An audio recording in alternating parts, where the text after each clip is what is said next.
Yo, what is going on, guys? My name is Zalits, and today I finished preparing my bi-weekly report for my tier list, and I'll be going over all the things that have changed between now and about 2 weeks ago, right after this intro. So, let's go. But it's gonna be blue skies for you and I. We'll step out of the shadows and walk into the light. Yeah, it's gonna be blue skies for you and I. Alright, so guys, here we have my my first update on my tier list project here. So I wanted to get this out because I know that Chapter 9 stuff is coming out really soon. And I kind of just wanted to get these most recent updates out and, you know, and out and to you guys so you guys can see what's changed and, you know, where characters are as of now before we get into like the newer Chapter 9 stuff that's coming out and everything that's beyond Chapter 9.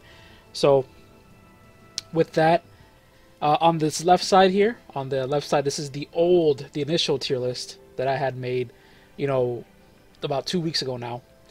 And here on the right side is obviously the first updated tier list that I'm going to be telling you guys about right now.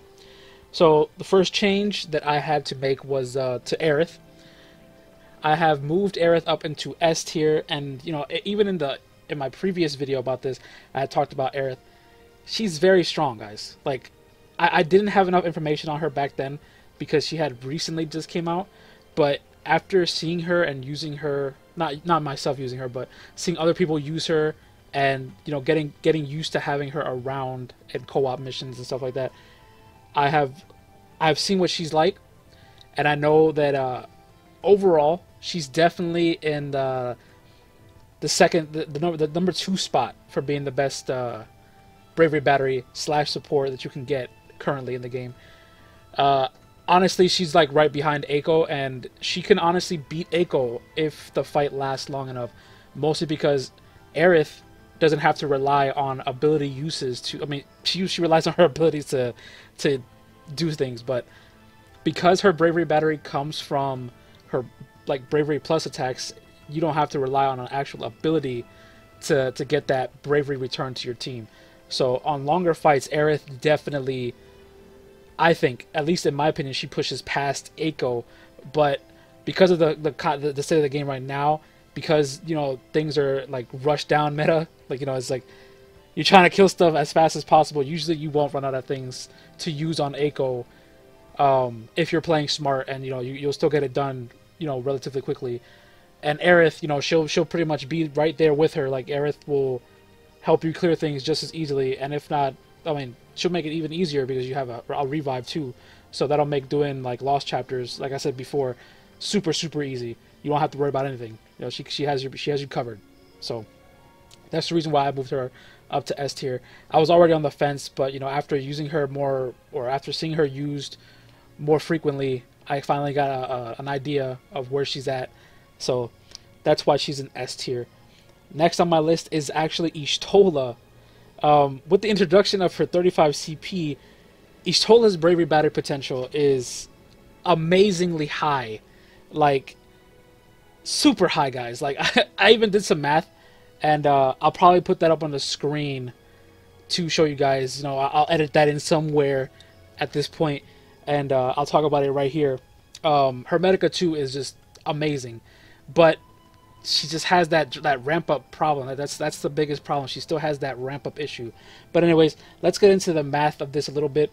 So initially, you know, like, I'm just gonna give you some bare mathematics here. So just try to follow along here as I put. You know, it'll be on the screen so you guys can follow along. So initially, and like this is bare minimum. She'll have 4,573 max bravery with all of her gear. Okay, so this will be like with her 35 CP, 15 CP, her 4-star weapon, and, you know, the armor passives and whatever else that she can get. That'll be pretty much everything that can give her max bravery gear wise. That's what she's at. So she has a really low max bravery compared to a lot of other characters. And then on top of that, let's just say you have this is the best case scenario. You get 330 max braveries. Her maximum bravery cap then goes up to 5,563, roughly. Okay, and then because her 35 CP also gives her a 20% max bravery boost whenever she uses her I think it was a Medica. That also increases her max bravery to about by 1,112. So finally, after all that, in the middle of actual battle, she'll be roughly at about 6,676 max bravery. And then when you do the math for how much Medica will actually give back to your team, you know, Medica, her 35 CP makes Medica increase the amount given back by 20%. So instead of her Medica giving 60%, now it's giving 80%. It's almost her entire max bravery back to your team. So if you're looking at it from like, you know, a baseline, like no summon, no nothing, she'll be giving back to your team with the best case scenario about 5,341 bravery. That is definitely one of the highest bravery amounts that you can possibly get. It actually can even, I would say, on non-elemental weakness bosses, like if Eiko is facing an enemy that doesn't have, or that she doesn't have an elemental advantage over, Ishtola definitely beats her out in the bravery recovery department. Okay, like that number right there already beats out whatever Eiko can give back to the team, without being like if she doesn't have the advantage. But then let's move on to the summons, and if you're going with a fast summon like Chocobo or Sylph, you know, they give you 2,000, you know, base max bravery on top of whatever you have. So she'll be at about 8,676 max bravery, just about. And that'll be returning 6,941 max bravery, guys. That is almost 7,000 max bravery with one use of Medica. That is absolutely insane. And then you know, obviously I have to add in the longer summons like Ifrit, Shiva, Alexander, and all these other longer summons. They add 4,000 max bravery, so it's adding on even more. So with 4,000 added onto her max bravery, she's at 11,476, and then the return from that is 9,180, almost the maximum that you can possibly put out with Eiko, because Eiko, you know, when you use Smite and you have the advantage, the highest that it'll go is 9,999 with Eiko. So, sorry, Ishtola is literally almost at that point where she can cap out. But again, the problem that I have is that she has too much ramp up, and it also takes she can only put out these numbers when she's in the summon. So with that, like, because of those reasons, like, I cannot put her anything higher than A tier, because Eiko and Aerith can put out these numbers gradually and without having to ramp up at all. Like, they can just, you know, get onto the battlefield. I mean, Aerith has to ramp up a little bit, you know, one turn, but, you know, overall, like, both of those characters can just go right into it and give bravery throughout the entire match. Ishtola is pretty much just waiting until summon so that she can finally use her abilities, which kind of sucks. But anyways, moving on. I moved Cryo up to A tier, okay? And some of you guys are probably wondering, like, oh, why is Cryo? Why would you put Cryo in A tier? Honestly, I always thought that Cryo was an amazing character. Her buffs are just phenomenal. You know, to give an elemental advantage, even more elemental advantage, is just crazy to me. Like, that is, it's like two. I can't even explain it. It's the way that I see it is like, if anybody's ever played FFBE, you know what imperiling is. Well, there are characters that can imperil and also buff themselves with the same element, so now you're doing like double damage, and that's pretty much exactly what Cryo can do here. But now you're probably wondering, like, oh, but you know, she doesn't imperil. Yes, that's true, but because of the fact that she can buff the team to do more elemental damage, if she's paired up with somebody like Vincent, like you know, Vincent imperils lightning and fire. If you put these two on the same team, you are going to be wrecking things, because you can literally put Vincent to imperil lightning. Not only does Cryo have Thunder and Thunder Plus, which already hit really hard, but it'll make it hit even harder because of the imperil. But then with that, you can add on another character who uses lightning, like lightning, and she'll be doing an absurdly high amount of damage, like ridiculous, cap out everything during summons, and it's the damage is absolutely crazy, guys. So, and then the same can be said with fire. Like, you know, you debuff or imperil the fire with whatever that ability is called, and you throw in a Papalymo, you know, because Papalymo, a Prish, whoever, and they're just gonna completely destroy these bosses and enemies. It's gonna be super easy, and that's why I have Cryo up in A tier. She makes, if you have her and you can use her, she has some pretty crazy team combinations, guys. If you have her and you know you have her equipment, definitely try her out with these team combinations if you have it available to you, and you'll see exactly what I'm talking about. Her potential is very high. So, anyways, let's move on to the B tier. So here we have we got Cyan's 35 CP, and he's the first one I'm going to talk about. His 35 CP boosts his overall effectiveness, but by allowing him to have more turns while he's doing his attacks, and it also increases his max bravery. So that's always good. Like, you know, it's like those things are really good, especially for an HP attacker like him. But even with his 35 CP, it's still pretty bad. Like, it's not enough to make him a strong HP attacker. Like, don't get me wrong, he does a lot of damage, but he has like these, like, the drawbacks that he has are still, his 35 CP is not enough to cover those drawbacks. Like, one of the biggest ones being that he just has like he has a ramp up, and his ramp up isn't that great. Like, you know, you have characters like Prish who have, like, you know, if you don't have this is if you don't have a, you know, a bravery battery on your team. But let's just say, like, you know, they're just by themselves. Like Prish, she can ramp up for 2 turns and end up at the end of it dealing like 9,000 HP damage. But Cyan, like, he ramps up for 2 turns and he's only doing like 7,000, 6,000 maybe, something like that. So it's like, it's just not, it's not worth the the amount of time it takes for him to start if you don't have a bravery battery. On top of the fact that he does an absurd amount, like, okay, I don't want to say, on top of the fact that he does a lot of damage, he overcaps a lot. Like, even without having like the best of the best, you know, artifacts or whatever, he can still overcap really easily. And it's mostly because of the way his abilities work. Like, you know, his opening rotation is kind of just like, it's weird because, you know, you have to concentrate. And then when you concentrate, it puts him like somewhere like in the middle of his max bravery. So he'll probably be sitting like on like 2,500 max bravery. And then he either HP attacks and does like no damage, or he uses his that dragon dive, whatever it's called, Bushido dive. I don't know. It's the one where he jumps into the air and dives onto the enemy. He uses that thing, and then he's overcapped by like, because it hits for like 5,000 or something like that. It's a crazy number. It does a lot of damage.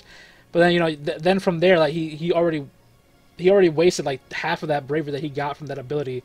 So it's, I don't know, he's good, and the 35 CP made him better than what he was, because his damage output is a lot higher now, but it's still not enough to make him anything higher than B tier, because we have other HP attackers that are stronger than what he can put out, or that can put out more damage than what he can.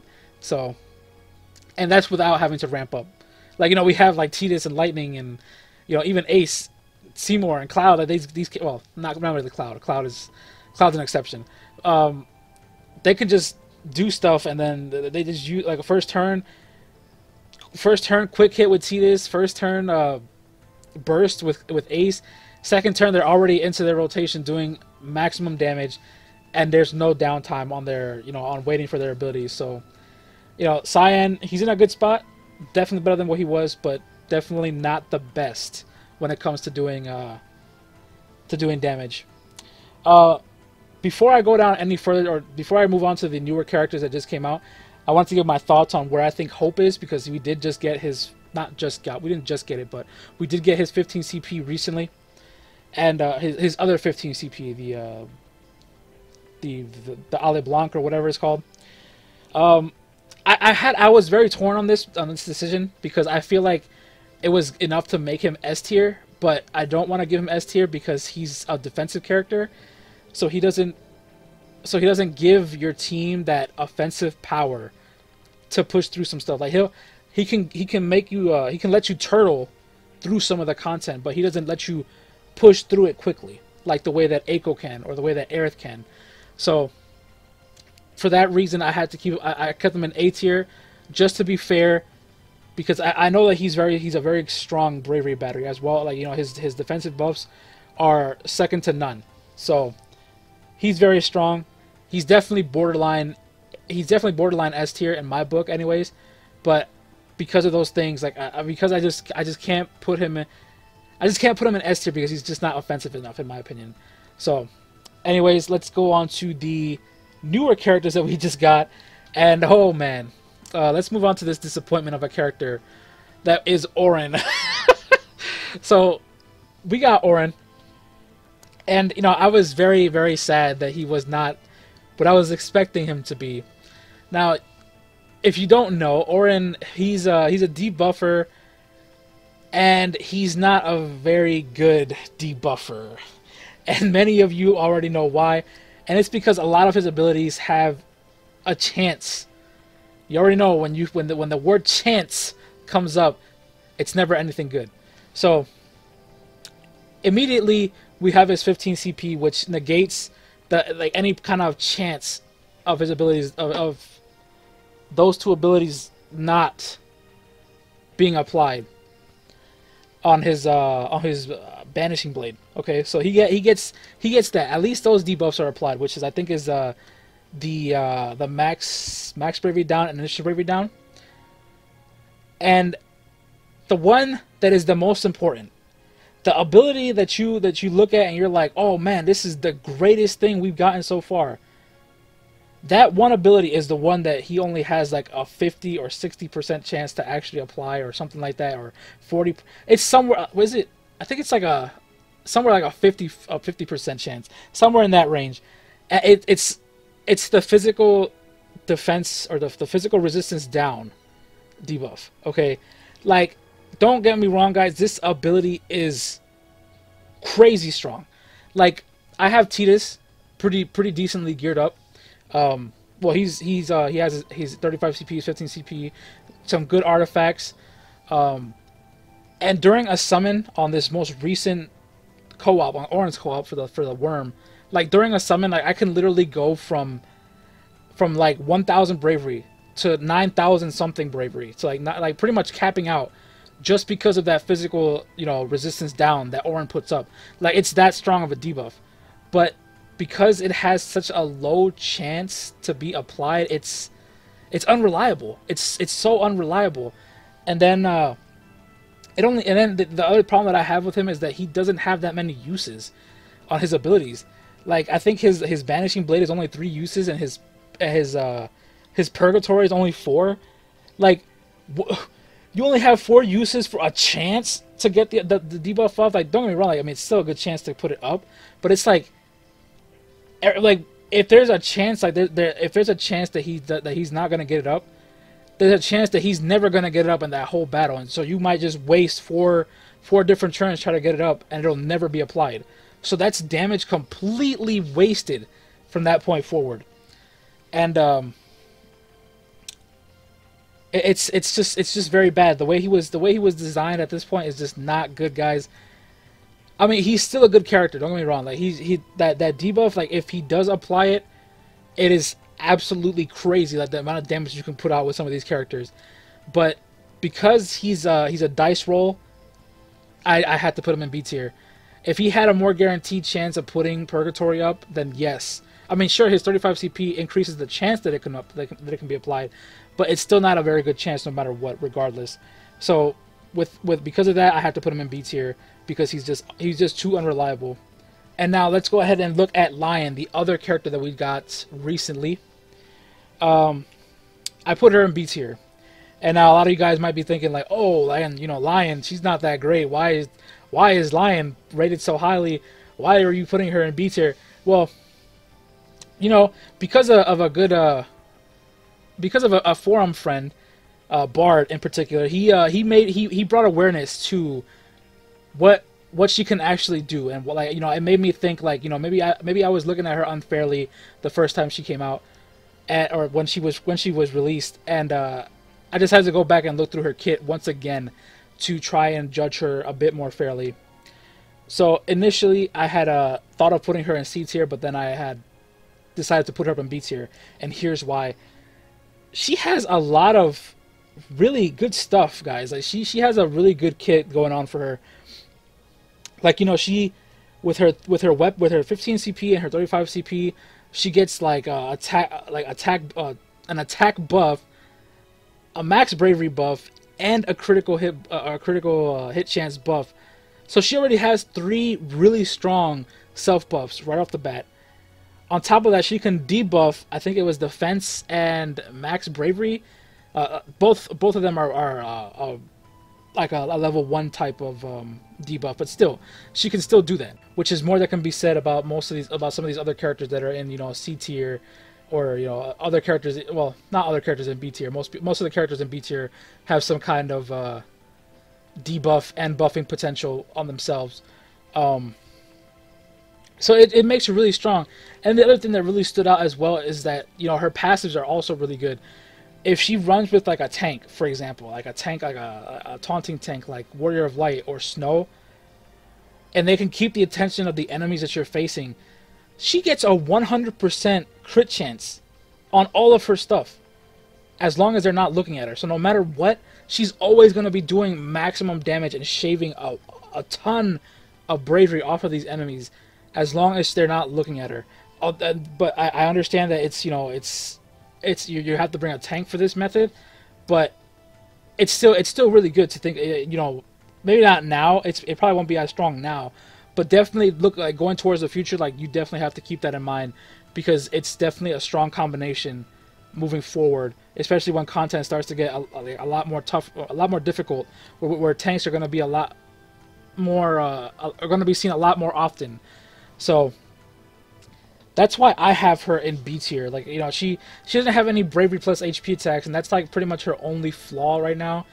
Had she had some kind of way to channel that bravery damage, that insane amount of bravery damage that she does, she would definitely be probably A tier. Maybe not higher than A tier, but she would definitely probably be A tier if she had a bravery plus HP attack. Oh, and I also forgot to mention that she also, on top of all the other stuff that I mentioned, she has 2 abilities that target, or that, you know, like one is a physical attack, but the other one is also ranged. So she has an advantage over flying enemies, which can also come in handy, like especially during something like Setcher's Lost Chapter, where pretty much all the enemies are flying. So she can definitely see some use in those departments, especially versus flying enemies. So she's versatile. You know, she definitely has a good kit to keep her versatile versus a good variety of enemies.